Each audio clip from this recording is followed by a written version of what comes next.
Bonsoir tout le monde, j'espère que vous allez bien. Dans cette nouvelle séance, on va essayer de parler de l'accord du participe passé.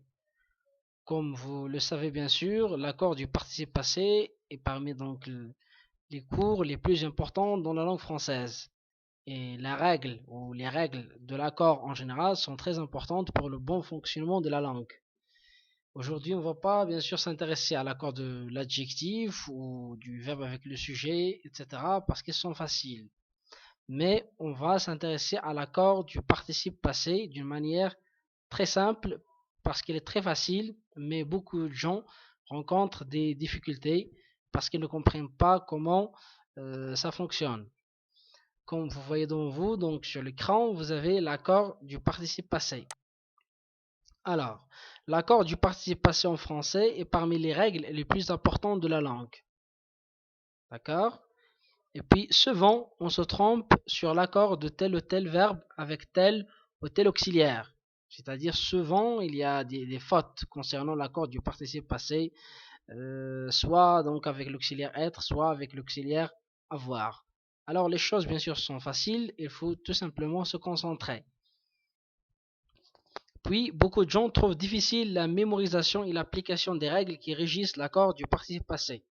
Alors là, pour beaucoup de gens, pour eux, c'est très difficile de mémoriser et d'appliquer les règles du participe passé. Et bien sûr, même les Français rencontrent des difficultés, bien sûr, concernant l'accord du participe passé. Mais dans cette séance, Inch'Allah, vous allez voir, vous allez donc maîtriser cet accord. Alors maintenant, on passe aux objectifs du cours. Alors là, on doit ajouter un S pour objectif. Dans ce cours, je vais vous expliquer d'une manière très simple le fonctionnement de l'accord du participe passé selon ce plan. D'abord, comment se forme le participe passé, parce que c'est très important. On doit d'abord connaître ce que c'est que le participe passé, comment se forme-t-il.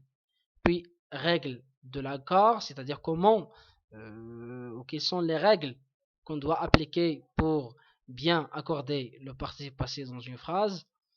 Et puis, on va donner un exercice d'application. Et à la fin, je vais vous donner donc la correction de l'exercice avec explication. Comme ça, donc, on sera sûr de la mémorisation, bien sûr, et de la clarification des règles qui régissent l'accord. Très bien, on commence. Le participe passé résulte, d'accord? Donc, le participe passé résulte de l'union de l'auxiliaire être ou avoir plus le participe passé d'un verbe.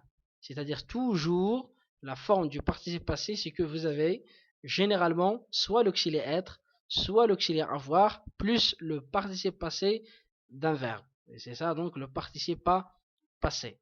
Donc bien sûr, comme vous savez, le participe passé des verbes du premier groupe qui se termine avec ER à la fin, le participe passé se termine avec E accent. Les verbes du deuxième groupe ils se terminent avec I à la fin. Et les verbes, bien sûr, du troisième groupe, parfois par I, parfois par U. C'est bon? Et parfois même, on trouve un S à la fin, US, UT, etc. Très bien. Je vous donne un exemple. Ici, j'ai descendu l'escalier. Alors là, vous avez l'auxiliaire avoir au présent, plus le participe passé du verbe descendre, descendu. C'est bon. Alors là, donc, c'est le participe passé du verbe descendre, c'est descendu. J'ai descendu.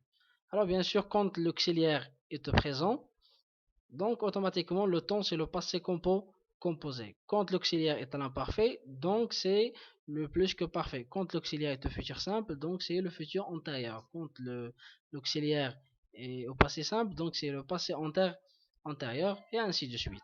C'est bon. Le deuxième exemple, ma mère est arrivée. Alors là, bien sûr, donc vous avez l'auxiliaire être au présent, plus le verbe arriver. Donc le participe passé du verbe arriver, donc c'est arriver, accent à la fin, et puis on a ajouté E de l'accord, et on va expliquer bien sûr pourquoi. C'est bon, donc le participe passé, c'est l'union, ou la présence d'un auxiliaire, soit être, soit avoir, plus le participe passé du verbe. Très bien. Maintenant on passe aux choses essentielles. Vous avez règle de l'accord. L'accord du participe passé avec l'auxiliaire être. Et bien sûr, avec l'auxiliaire être, c'est très facile. C'est bon. Maintenant, on commence par les verbes qui se conjuguent avec l'auxiliaire être. Ou quand vous trouvez, bien sûr, donc des verbes qui se sont conjugués avec l'auxiliaire être, comment vous pouvez les accorder. Avec l'auxiliaire être, l'accord du participe passé se fait toujours avec le sujet de la phrase. C'est bon. Alors là, dans une phrase, quand je lis la phrase ou quand quelqu'un me demande d'accorder correctement le participe passé et que je trouve l'auxiliaire être dans cette phrase, qui est l'auxiliaire du verbe bien sûr, si je trouve l'auxiliaire être, je cherche rien, je cherche directement le sujet de la phrase. C'est bon, je ne cherche pas le complément d'objet direct, non, je cherche le sujet de la phrase. Alors, regardez l'exemple. L'exemple, ma mère est venue. Alors là, l'auxiliaire c'est être et le participe passé du verbe venir. Donc, je cherche le sujet. Le sujet, bien sûr, c'est ma mère. Alors là, ma mère, bien sûr, c'est un nom féminin et singulier. Regardez. Ma mère est venue. J'ai ajouté un E. C'est bon. Donc, j'ai accordé le participe passé avec le sujet de la phrase. Ma mère. C'est bon. Ma mère féminin, E. Singulier, j'ajoute rien. C'est clair. Alors là, tous les verbes qui se conjuguent avec l'auxiliaire être, ou à chaque fois que vous trouvez l'auxiliaire être dans une phrase, alors là, vous accordez directement le participe passé avec le sujet de la phrase. Toujours avec le sujet de la phrase. Très bien. Alors bien sûr, la règle c'est, comme vous avez pu le remarquer, on a accordé le participe passé du verbe venir avec le sujet de la phrase, ma mère. Pourquoi? Puisqu'il est conjugué avec l'auxiliaire être. La même phrase, ma mère est venue. Donc ma mère c'est le sujet. Féminin singulier, donc j'ajoute E. Alors bien sûr, est-ce qu'on doit ajouter E ou on n'ajoute rien ou on ajoute un S? On va voir. Donc ça dépend du sujet. Si le sujet est masculin singulier, donc on n'ajoute rien. Vous avez ici par exemple, mon père est venu. Alors là, on n'ajoute rien. Parce que toujours en français, le masculin singulier, il n'est pas marqué. S'il y a masculin pluriel, on ajoute seulement S. S'il y a féminin singulier, on ajoute E. S'il y a féminin pluriel, on ajoute ES. E du féminin et S du pluriel. J'espère que c'est clair. Et puis, une autre phrase. Nous sommes arrivés. Donc, nous sommes, bien sûr, c'est le verbe être au présent. Donc, c'est l'auxiliaire être avec le verbe arriver. Alors là, je cherche toujours le sujet. Alors, bien sûr, comme vous remarquez devant vous, le sujet, c'est nous. Donc, c'est un pronom. Et puis, l'auxiliaire sommes, et puis le participe passé, arrivé. Alors là, la réponse, bien sûr, nous sommes arrivés, ça dépend. Pourquoi? Parce que nous, c'est un pronom. Regarde ici. Nous, ce pronom peut être féminin ou masculin. C'est-à-dire, elle peut désigner des personnes féminines ou masculines. Mais toujours pluriel. Nous, il désigne toujours le pluriel. Ce n'est pas comme je ou tu, etc. qui désigne donc toujours le singulier. Nous, il désigne toujours le pluriel. Donc, S, il est toujours présent. Mais, ici, il faut faire attention au contexte. Alors nous, ça dépend du contexte. Est-ce qu'on parle, donc par exemple, des garçons? C'est les garçons qui disent nous sommes arrivés. Donc je dois ajouter seulement S. Mais si c'est des filles qui disent nous sommes arrivés, alors là je dois ajouter ES parce que E du féminin et S donc du pluriel. Alors là, bien sûr, s'il y a un nom qui sert du sujet de la phrase, alors là c'est clair. Mais si vous trouvez un pronom, alors là, bien sûr, ça dépend de celui qui parle ou donc de celui de qui on parle. C'est clair? Regardez. Donc, quand on utilise un pronom, je, tu, nous, vous, on, etc., en tant que sujet, si vous trouvez que le sujet de la phrase est un pronom, il faut faire attention au contexte et aux personnes qui parlent ou de qui on parle. C'est-à-dire, est-ce qu'on parle des filles ou des garçons, des hommes ou des femmes, ça dépend. Donc ça peut être féminin ou masculin, etc. Il faut faire attention au contexte. Alors là, qu'est-ce qui se passe? Pour accorder correctement le participe passé, ces pronoms peuvent désigner à la fois, c'est-à-dire en même temps, le féminin et le masculin. Je, alors là, une fille, elle peut dire je suis arrivé, donc E accent à la fin, mais non, E accent E. Mais si un garçon dit je suis arrivé, alors là sans E. La même chose pour tu. S'il désigne le masculin, on n'ajoute rien. S'il désigne le féminin, on doit ajouter E. Plus le pluriel. Par exemple, nous et vous. S'il désigne donc le masculin, on doit ajouter bien sûr S. S'il désigne donc le féminin, on doit ajouter ES.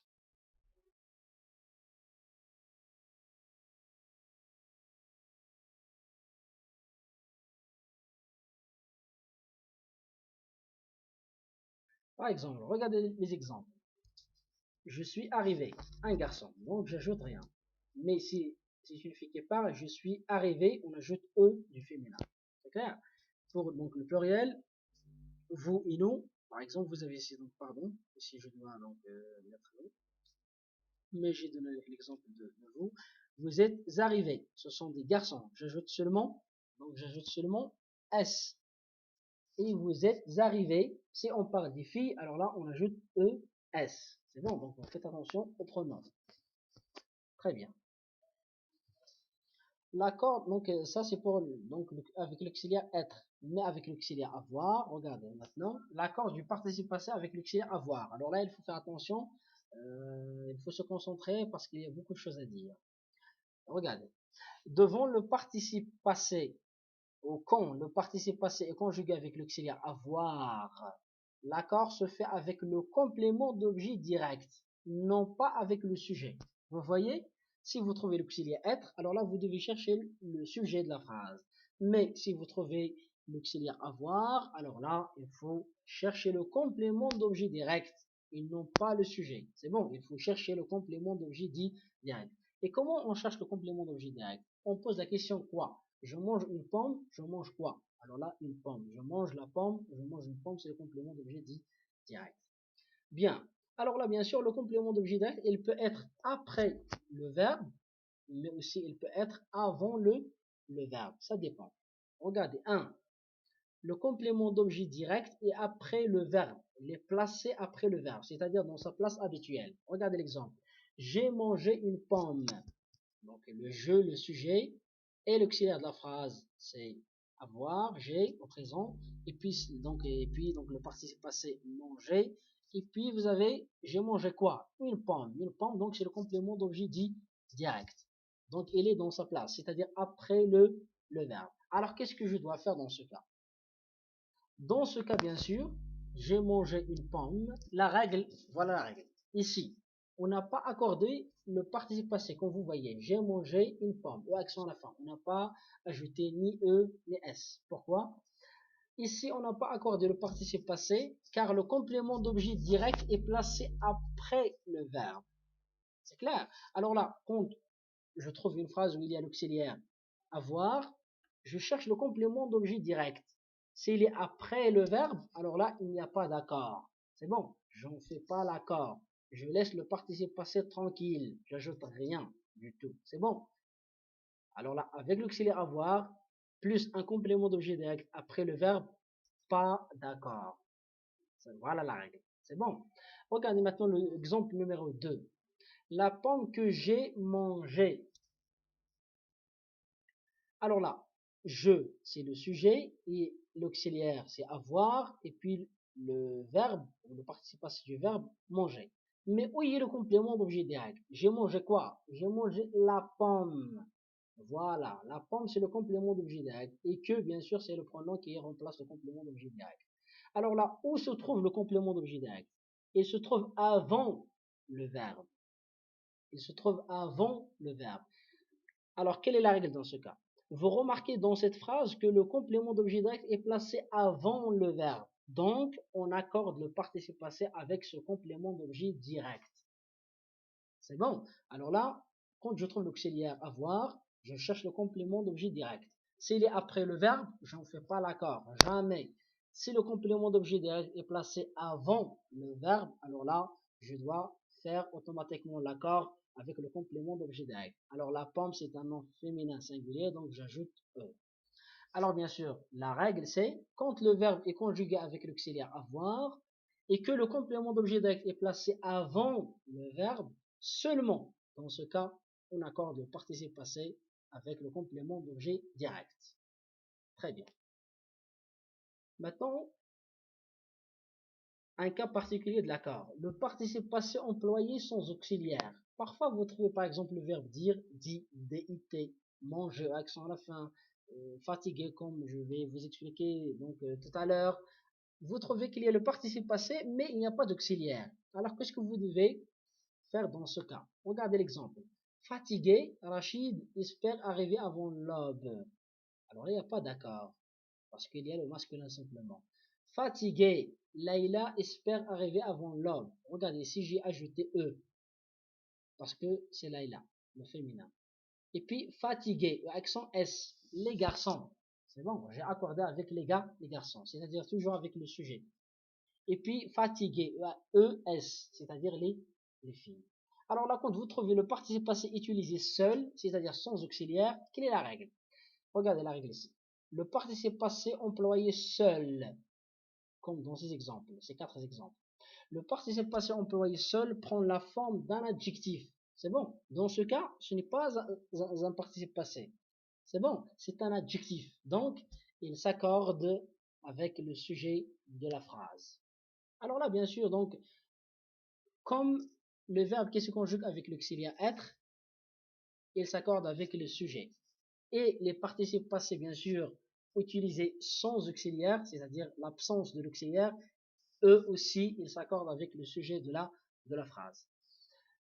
Et puis, finalement, les verbes qui se conjuguent avec l'auxiliaire avoir, je cherche le complément d'objet direct. S'il est placé après le verbe, jamais je n'accorde pas le participe. S'il est placé avant le verbe, alors là, j'accorde le participe avec le complément d'objet direct. Très bien. J'espère que vous avez bien compris. Maintenant, on passe à l'exercice. L'exercice. Conjuguer et accorder correctement les verbes suivants. Les poèmes que j'ai, donc écrire, seront publiés prochainement, etc. 1, 2, 3, 4, 5, 6, 7, etc. Donc voilà, donc avant de passer à la correction, essayez de faire donc l'exercice sur une feuille, puis regardez la correction. Voilà la correction. Les poèmes que j'ai écrits, le verbe écrire, donc ça s'écrit avec écrit T à la fin. Voilà le participe passé. Alors je regarde l'auxiliaire. Donc c'est l'auxiliaire avoir. Donc je cherche pas le sujet, je cherche le complément d'objet direct. J'ai écrit quoi? J'ai écrit quoi? J'ai écrit les poèmes. Alors les poèmes, c'est le complément d'objet direct. Il est placé avant le verbe. Donc j'accorde le participe passé, j'ajoute S. Un poème. Les poèmes, c'est masculin. Donc c'est masculin pluriel. Donc j'ajoute S. C'est clair? La deuxième phrase. Ma grand-mère a préparé un délicieux couscous. La même chose. Donc l'auxiliaire, c'est avoir. Donc, je cherche le complément d'objet direct. Alors, ma grand-mère a préparé quoi? Un délicieux couscous. Donc, voilà le complément d'objet direct. Il est placé après le verbe. Donc, automatiquement, je ne fais pas l'accord. La troisième phrase. J'ai récité à mon frère les paroles de la chanson dont je t'ai parlé. Donc, ici, pour le verbe parler, donc voilà l'auxiliaire avoir. Donc, je cherche le complément d'objet direct. Donc, ici, il n'y a pas de complément d'objet direct. Pourquoi? Parce que je ne peux pas dire je parlais quoi. Non. Je parlais, on dit je parlais à quoi. Ou je parlais de quoi. Donc, c'est un complément d'objet indirect. Donc, j'ai parlé de la chanson. Donc, j'ai parlé de la chanson. Donc, de, c'est un complément d'objet indirect. Donc, j'accorde pas le participe passé. C'est bon, vous faites attention. Les verbes qui acceptent un complément d'objet indirect, dans ce cas, on ne fait pas l'accord. Jamais. On fait l'accord seulement avec les verbes qui acceptent un complément d'objet direct. Très bien. Et puis la quatrième phrase, la tarte préparée par maman est salée. Donc ici, préparer, c'est le participe passé du verbe préparer, mais il n'y a pas d'auxiliaire, ni être, ni avoir.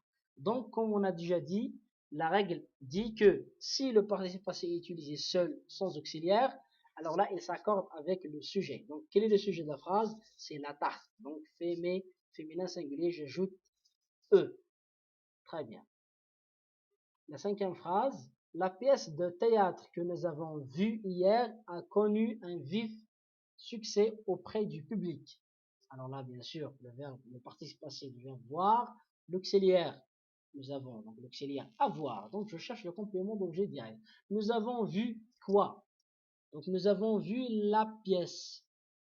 Donc la pièce, c'est le complément d'objet direct.